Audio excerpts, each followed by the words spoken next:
नमस्कार सत श्री अकाल। आईवीएफ ਦੇ ਪੇਜ ਤੇ ਅੱਜ ਤੁਹਾਡਾ ਸਾਰਿਆਂ ਦਾ ਫਿਰ ਤੋਂ ਸਵਾਗਤ ਹੈ। आईवीएफ ਦੇ ਪੇਜ ਤੇ ਅੱਜ ਦਾ ਜੋ ਆਪਣਾ ਵਿਸ਼ਾ ਹੈ ਉਹ ਹੈ causes and risk factors of ectopic pregnancy. ਤਾਂ ਇਸ ਟੌਪਿਕ ਨੂੰ ਜਾਣਨ ਦੇ ਲਈ ਆਓ ਮਿਲਦੇ ਡਾਕਟਰ ਮਾਧਵੀ ਅਰੋੜਾ ਸੇਠੀ ਜੀ ਨੂੰ ਤੇ ਡਿਸਕਸ ਕਰਦੇ ਆਪਣਾ ਅੱਜ ਦਾ ਵਿਸ਼ਾ। ਸਤ श्री अकाल मैम। सत श्री अकाल जी। जिस तरह मैम ਅੱਜ ਦਾ अपना ਜਿਹੜਾ ਵਿਸ਼ਾ ਹੀ ਹੈ ਐਕਟੋਪਿਕ ਪ੍ਰੈਗਨੈਂਸੀ ਦੇ ਰਿਗਾਰਡਿੰਗ, ਤਾਂ ਸਭ ਤੋਂ ਪਹਿਲਾਂ ਅਸੀਂ ਪੁੱਛਣਾ ਚਾਹਾਂਗੇ कि ਐਕਟੋਪਿਕ ਪ੍ਰੈਗਨੈਂसी ਕੀ ਹੁੰਦੀ है। एक्टोपिक का मतलब रहता है कि अगर यूट्रस में प्रेगनेंसी नहीं है, उसके अलावा कहीं भी और प्रेगनेंसी है, सो उसको हम एक्टोपिक प्रेगनेंसी कह सकते हैं। ऐसे most common ectopic pregnancy tube में, सर्विक्स में, ओवरी में भी देखी गई है, इवन एब्डोमेन में भी देखी गई है, यूट्रस के बाहर। सो इन सब कंडीशंस को हम एक्टोपिक प्रेगनेंसी कहते हैं। ਜਿਵੇਂ ਕਿ ਆਪਾਂ ਨੇ ਜਾਣ ਹੀ ਲਿਆ ਹੈ ਕਿ ਐਕਟੋਪਿਕ ਪ੍ਰੈਗਨੈਂਸੀ ਕੀ ਹੁੰਦੀ ਹੈ, ਤਾਂ ਮੈਮ ਇਸ ਤੋਂ ਬਾਅਦ ਅਸੀਂ ਪੁੱਛਣਾ ਚਾਹਾਂਗੇ ਕਿ ਇਸ ਦੇ ਕੀ ਕਾਰਨ ਅਤੇ ਰਿਸਕ ਫੈਕਟਰਸ ਰਹਿੰਦੇ ਹਨ। पहले तो एक्टोपिक प्रेगनेंसी होने के चांसेस इज लेस देन 2%।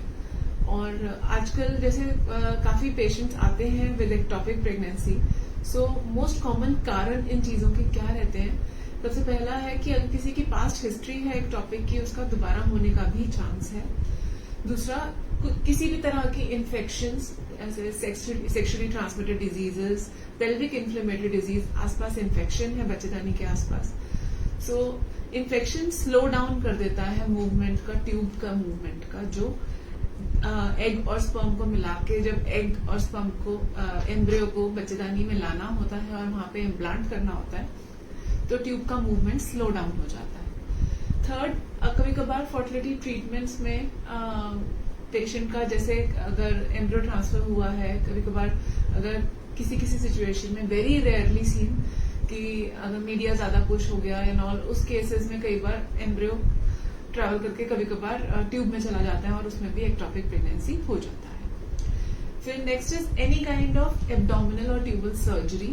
अगर ट्यूब्स पहले ब्लॉक थी, खोलने की कोशिश की गई है, ट्यूब्स पहले ट्यूबल लाइगेशन कर रखा है, तो रिकैनलाइजेशन करने के लिए स्टिच लगाया है, वापस खोला है, या कोई भी तरह की एब्डोमिनल सर्जरी जिससे चिपक सकता है सब कुछ अंदर, एडीजन्स बन सकते हैं, ऐसे केसेस में एक्टोपिक प्रेगनेंसी के चांसेस बढ़ जाते हैं।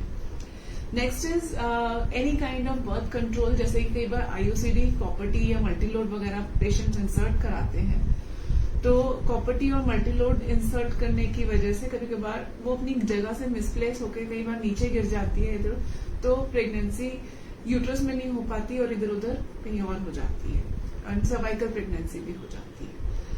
एक और फैक्टर जो देखा गया है, मेल फैक्टर, जो मोस्टली देखा गया है स्मोकिंग या टोबैको की वजह से, जो स्पर्म क्वालिटी को काफी हद तक अफेक्ट करता है, जिससे कि एम्ब्रियो की मोटिलिटी स्लो डाउन हो जाती है, वो यूट्रस तक नहीं पहुंच पाता है और एक्टोपिक प्रेगनेंसी के चांसेस बढ़ जाते हैं। मोस्ट कॉमनली एक और कॉमनली सीन डिजीज रहता है एंडोमेट्रियोसिस।